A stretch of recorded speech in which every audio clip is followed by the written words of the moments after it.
Olá, pessoal! Eu sou a Luciana Lima. Sejam bem-vindos ao Agora Que São Elas, um evento entre a Exame e o Movimento Alada de Empreendedorismo Feminino.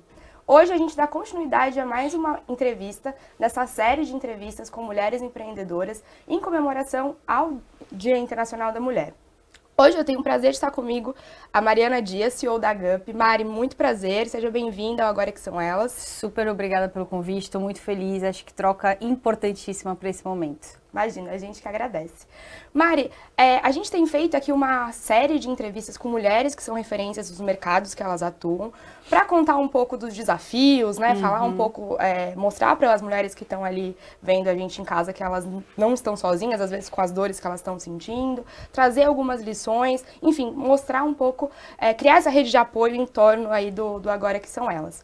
Para começar, eu queria que a gente falasse um pouquinho da sua trajetória, né? Eu acho que a GUP muita gente já conhece, mas talvez as pessoas não saibam a história da Mariana até chegar à GUP, né?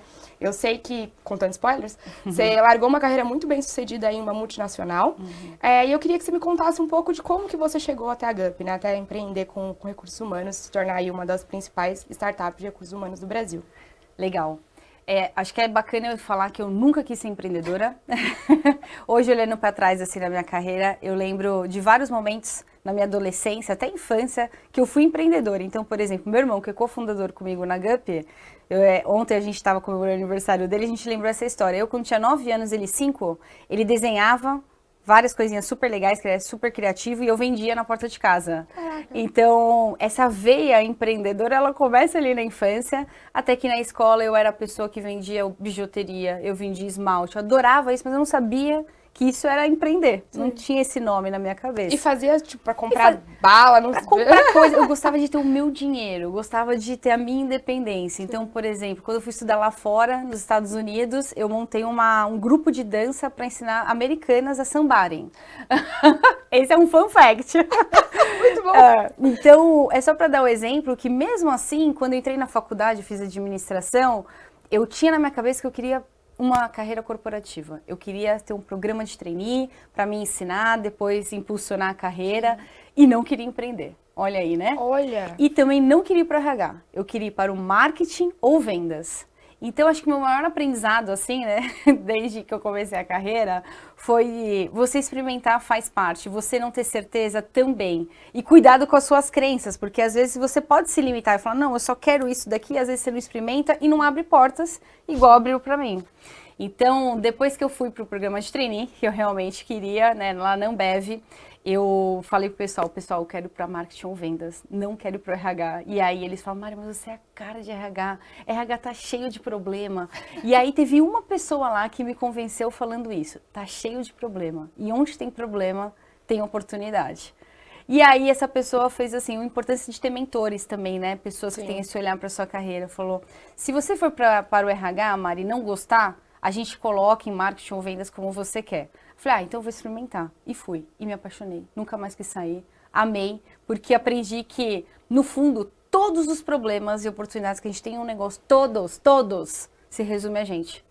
Então, se a gente conseguir fazer com que você tenha as melhores pessoas, o time mais engajado, mais treinado, puxa, você consegue fazer um negócio.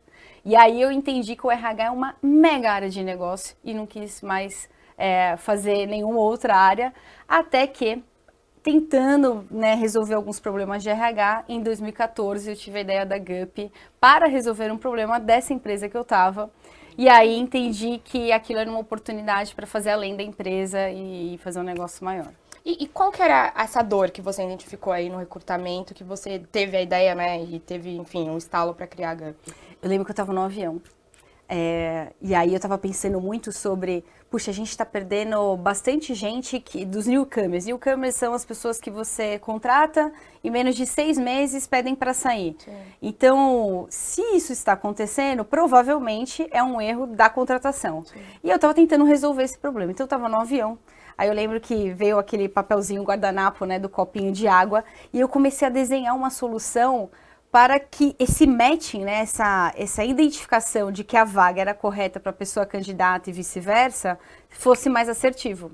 E aí eu comecei a desenhar uma solução nesse guardanapo. Quando eu cheguei no hotel, nesse dia, eu liguei para os meus pais e falei assim, família, eu vou sair da Ambev. e vou fazer esse negócio. Eita!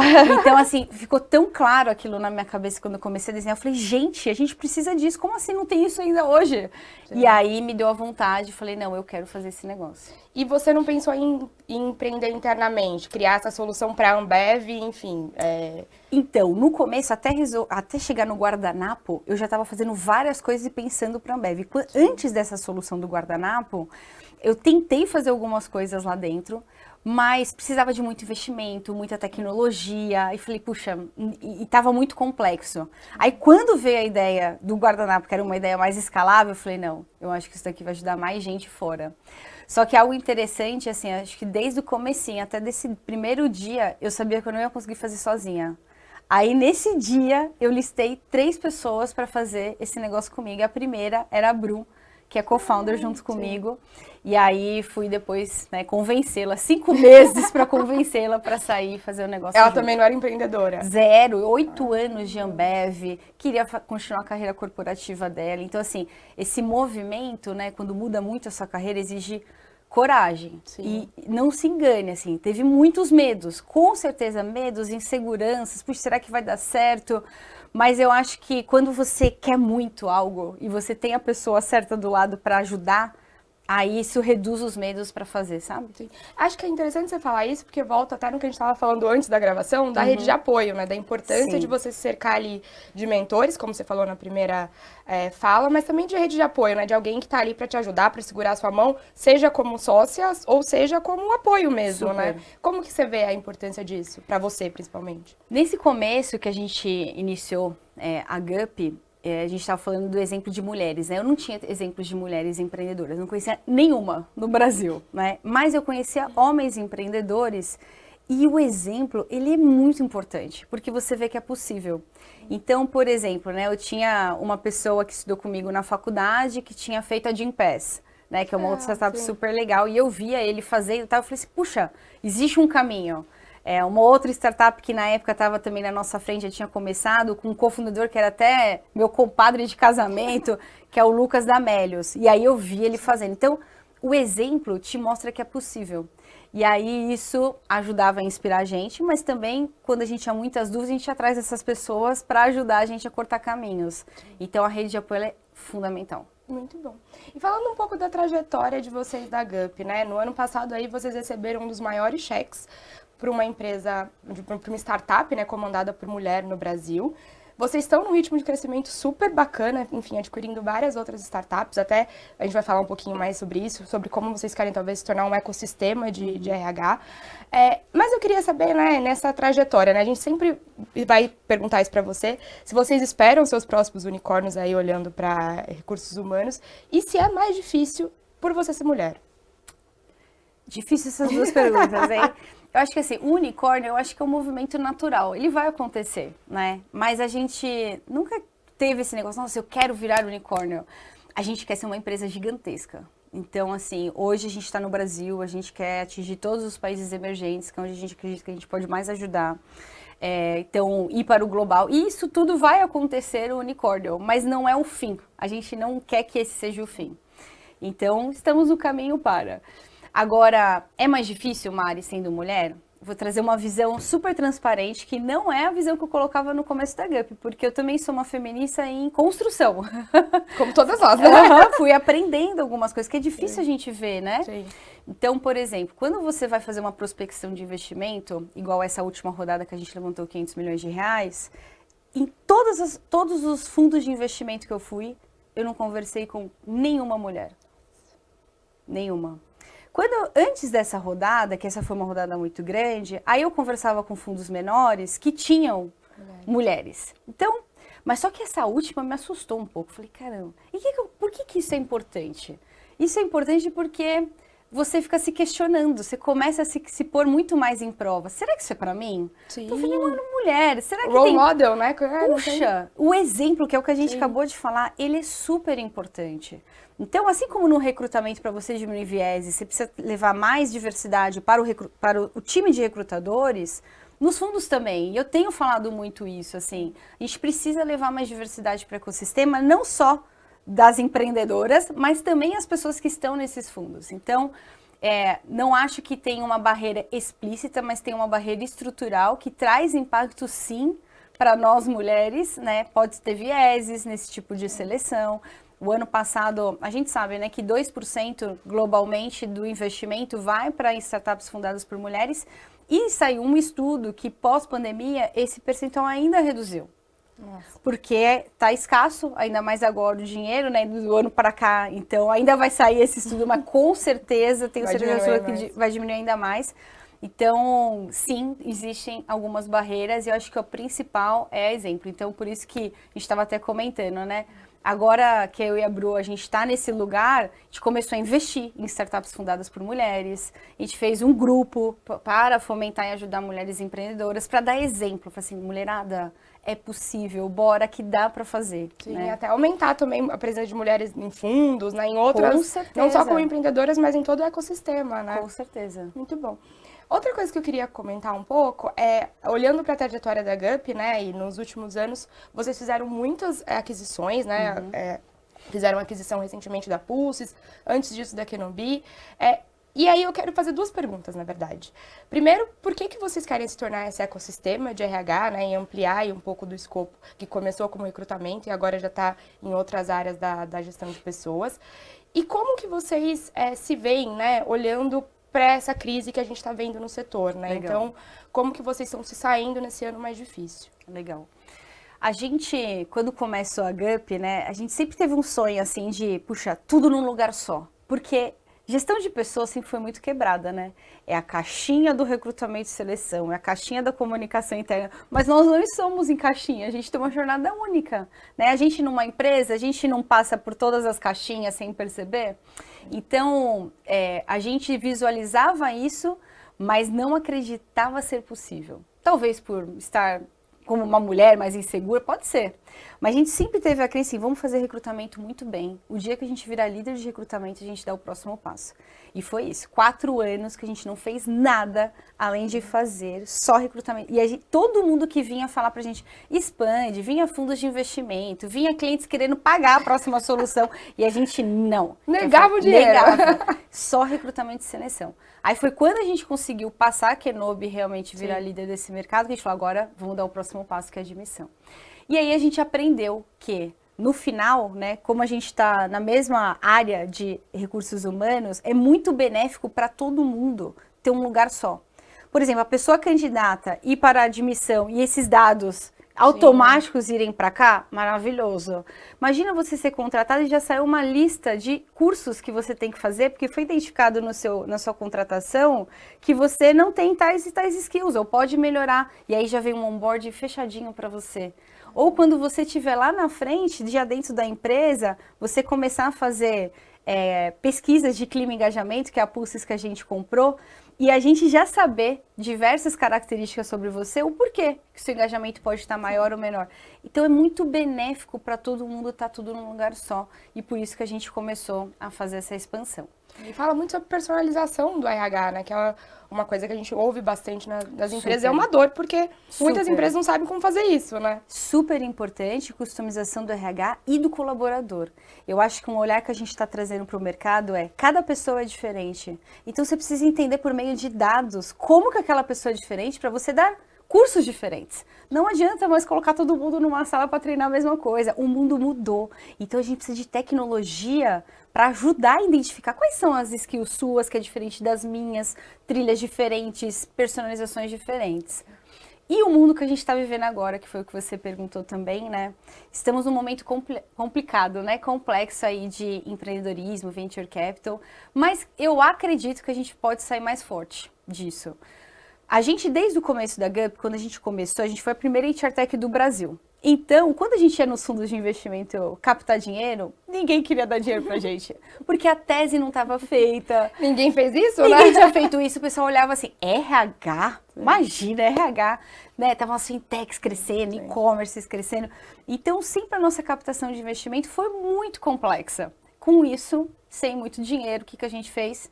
Teve que se virar. Só que a gente sempre cresceu muito. A gente cresceu 10 vezes no primeiro ano, 5 vezes, 3 vezes, 3 vezes, 10 vezes. A gente sempre cresceu muito e com pouco dinheiro. Isso fez com que a gente tivesse os nossos indicadores financeiros saudáveis. E eu acho que tem um quê também, assim, de criação. Meu pai, ele é empresário de um negócio muito pequenininho, eu já vi ele quase quebrando várias vezes. Então tem um quê de uma área arriscada, né, tipo, que gosta de risco e inovação, mas tem um quê de conservadorismo importante para cuidar muito bem desse dinheiro. Sim. E aí, mesmo quando a gente capta os 500 milhões, a gente fala para todo o time. Time é para investimento de oportunidades, como M&A. E não para a gente sair queimando esse dinheiro. Então, a gente entra nesse momento da crise numa posição muito privilegiada, né? Onde a gente tem indicadores muito sólidos, um crescimento muito bacana, nossa margem muito forte. Isso faz com que o pessoal me perguntou semana que a gente inaugurou um escritório novo, nossa, vocês estão esbanjando nesse momento. Eu falei, estamos esbanjando nada, estamos 8 anos criando esse negócio, bem cuidadinho, para a gente conseguir, nesse momento difícil, abrir um escritório, comprar uma outra empresa e continuar crescendo saudável. Muito bom. Interessante você citar isso, porque tem um pouco, talvez, a ver com você ser uma empreendedora mulher, né?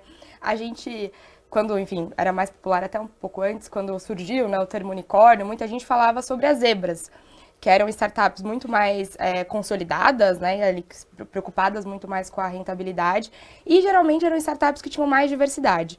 Você acha que as mulheres, né, as empreendedoras mulheres que entram no mercado de venture capital, de startups, são um pouco mais preocupadas com isso? São mais preocupadas com os índices de sustentabilidade, em fazer um negócio dar lucro de fato, ao invés de só captar dinheiro? Generalizar é sempre complexo, mas eu vou falar dos exemplos que eu vejo, né?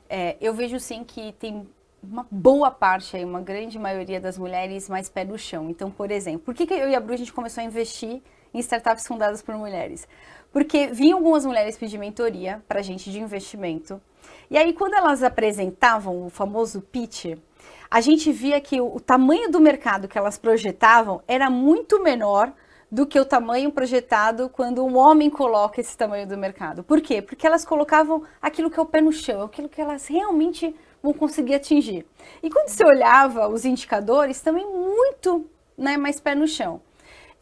Isso não faz com que essas mulheres tenham crescido menos do que os homens. Por exemplo, nós somos o SaaS que mais cresceu no Brasil nesse período de tempo.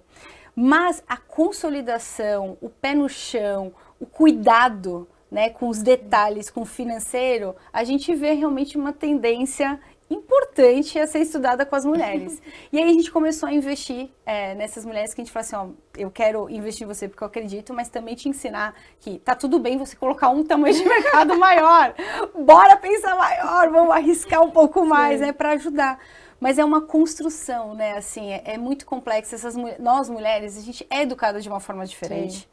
Né, com mais conservadorismo, com mais pé no chão, isso acaba se reverberando, né? Exato, né, no como que a gente trabalha. Então, de novo, o poder do exemplo, o poder de gente como uma rede de apoio para pegar o melhor disso, junto com, né, vamos crescer o negócio para formar grandes negócios fundados por mulheres. Sim, muito bom. Outra coisa que eu queria perguntar para você é que você citou, né, a Bruna Guimarães, que é a CEO na GUP, e vocês são uma das poucas startups que tem 2 mulheres em posições ali seniores, né, liderando a empresa. Você acha que isso muda a cultura, muda o jeito de ser da GUP? Muito. Por exemplo, a gente tem uma CTO mulher. Quem que tem uma CTO mulher, né? Muito bom. Então, uma CEO e uma CTO mulher. Isso faz com que, de novo, a gente também coloque exemplos dentro da GUP. Hoje, a gente tem não só mais de 50% do time total, a gente tem mais de 750 pessoas, mulheres, mas também em todos os níveis. Todos os níveis a gente tem mais de 50% de mulheres. Mesmo no nosso grupo de sociedade. E isso é porque a gente tem muita mulher boa, como em todos os lugares, mas que acreditam que elas podem, elas se arriscam ao pedir uma promoção, se arriscam ao querer um cargo maior, se arriscam a querer virar sócias. E isso não é tão comum em outros lugares. A gente sabe por diversas pesquisas que as mulheres se arriscam menos. Sim. Desde o pedir o aumento até pedir um cargo maior. Quando ela vê que isso é possível, aí isso forma um time muito mais diverso. Então, eu acho que a forma que a gente criou a GUP, ela não é porque nós somos mulheres, mas é porque a gente tem um time diverso. São 4 fundadores, 2 homens, 2 mulheres. Olha que interessante, né? Sim. Pessoa LGBT, QIAP+, pessoa que não é. Isso traz a importância da diversidade desde o comecinho da GUP. A gente tem um prêmio que a gente ganha já há 2 anos consecutivos como a empresa com as maiores práticas de diversidade e inclusão de toda a rede Endeavor do Brasil. Legal. E aí, muito do que a gente coloca lá é porque acho que a gente sempre encarou que diversidade não pode ser um projeto. Sabe o negócio da meta? Ah, é uma meta, é um projeto. Não! Diversidade tem que ser uma estratégia sua. Qual que é a sua estratégia para impulsionar a diversidade? Isso fez a gente criar a GUP de uma forma diferente. Muito bom. Ainda falando um pouco dessa questão, né, da diversidade como estratégia, de fato, eu acho que liga muito para a minha próxima pergunta. A gente tem visto, né, ainda falando um pouco das ondas de layoffs, que vem acontecendo no mercado brasileiro e internacional, que no Brasil parece que 70% das demitidas são mulheres, né? A gente vê lá fora também muitas empresas passando a diminuir investimentos para a área de diversidade, né? Olhando para esse cenário agora, estamos em crise, vamos cortar um pouco mais. Eu queria que você falasse um pouco disso, né? Se você acha que esse momento que a gente está passando por uma crise, por desafios maiores, vai fazer a gente talvez retroceder um pouco mais, olhando para a diversidade no setor de tecnologia. Não deveria, mas eu acho que pode acontecer e a gente já vê exemplos acontecendo. A gente estava conversando um pouco, né, atrás, que isso para mim é igual cultura. O grande quê de cultura, que todo mundo fala, nossa, como manter a cultura crescendo, né, mesmo com a empresa escalando, é você fazer dia sim, dia também, dia sim, dia também. Então, o dia também é quando você não está bem, muitas vezes. Por exemplo, a gente tem um valor lá que fala muito de transparência dentro da GUP. Quando veio a pandemia, e veio essa crise também, todo o time sempre pergunta, e aí, vai ter layoff? Não vai ter layoff? E a gente fala, não sei. Não sei, gente, depende. Se a gente continuar crescendo e crescendo bem, não vai ter layoff. Mas se a gente não crescer, vai ter que ter layoff. Então, eu acho que a gente sempre usou, mesmo nos momentos difíceis, nossos valores da cultura, que fez com que a GUP tivesse uma cultura forte. Então, é a mesma coisa para a diversidade. Eu acho que o grande perigo que a gente está vendo hoje no mercado é que, nesses momentos, a gente cancela aquele programa afirmativo. A gente para de incentivar promoção não só de mulheres, mas de qualquer grupo subrepresentado dentro da empresa. E é nesses momentos que a gente deveria reforçar, porque você criar uma empresa diversa que precisa de exemplos é igual cultura, você tem que reforçar também. Vou dar um outro exemplo. Nós na GUP a gente tem licença paternidade de 6 meses. Pouquíssimas empresas no Brasil. Não, startup ainda, Startup né? Eu não conheço ninguém que tem. Sim. E foi super difícil colocar esse incentivo, porque no final é um mega investimento financeiro que você faz. Aquele homem que vai ficar 6 meses fora e você vai estar bancando aquilo.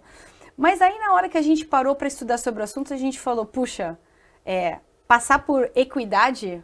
Você não pode fechar os olhos para as mães que estão grávidas, que para a mãe que você está entrevistando. Você tem que fazer isso, porque senão você não vai equilibrar as forças, né? Sim. E a gente fez. Agora, imagina se nessa crise a gente falou, pessoal, vou cancelar a licença paternidade. Acabou. Sim. Acabou todo o seu discurso. Então, estamos vendo sim, mas eu acho que é nesse momento que a gente tem que reforçar. E é um momento perigoso até para a gente entender, né? Puxa, o quanto que as empresas estão realmente expostas a fazer esse tipo de investimento. Sim, muito bom.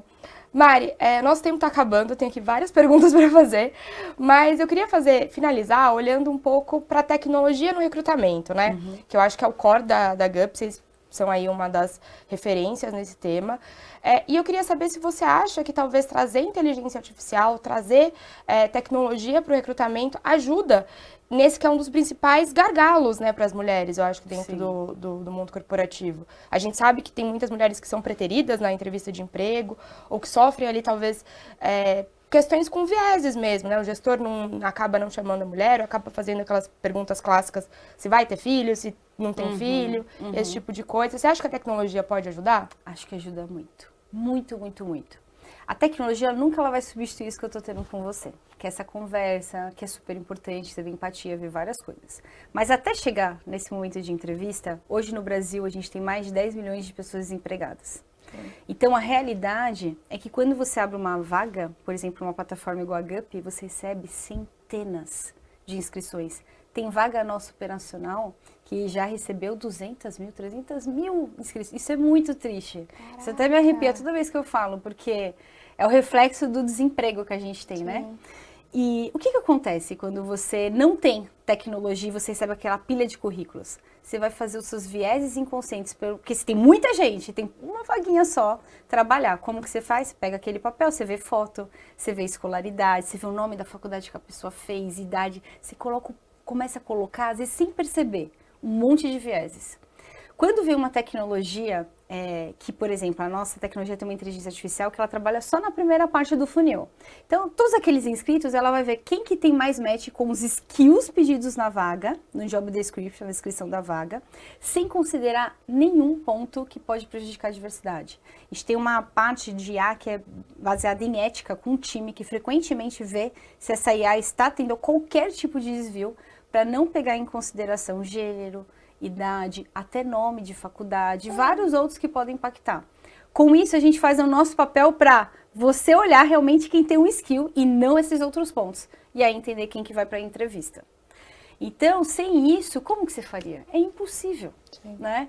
E aí existe um outro que assim, a gente lançou também uma solução de diversidade para ações afirmativas, que eu acredito ser super importantes. Cada um tem uma opinião, mas eu, Mari, acredito que é importante para fazer respaldos, né? Reestruturação do passado, eu acho que é importante. Fazer o negócio andar, né? Exatamente. Só que tem muita empresa com medo de fazer isso. Será que eu posso? O que eu posso perguntar? O que eu não posso? Quando a gente criou essa solução, a gente trouxe vários escritórios de advocacia para ajudar a gente também com LGPD, que é a Lei de Proteção de Dados, ver tudo que podia e não podia.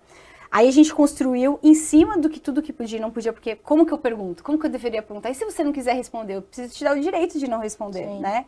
E aí não só a gente criou um curso para toda empresa que usasse essa solução, fizesse o curso, senão ela não pode usar. Porque senão você pode usar de forma preconceituosa, né? Um letramento. Exato, um letramento que é importante também, a gente precisa fazer. E aí eu tenho um mega orgulho dessa solução, que é de graça. E aí todas as empresas começaram a usar, aumentaram em pelo menos 40% as contratações diversas. Que legal. Só que como que você faria isso sem tecnologia? Não tem como, né? Então, a tecnologia, ela não substitui até o fim, mas ela pode impulsionar várias coisas, inclusive a diversidade. Muito legal. Mari, nosso tempo acabou, infelizmente. Muito obrigada pela sua participação. Acho que a gente debateu temas muito importantes para empreendedorismo feminino, para a carreira da mulher como um todo. Enfim, muito obrigada pela participação. Espero que você tenha gostado. Espero que o pessoal de casa também tenha curtido o nosso bate-papo. E fiquem ligados porque amanhã e nos outros dias a gente vai ter outros conteúdos falando sobre empoderamento feminino. A programação do Agora Que São Elas tem uma série de painéis para debater vários temas ali relacionados à carreira da mulher e como fomentar cada vez mais mulheres nos negócios, no empreendedorismo. Então fiquem ligados.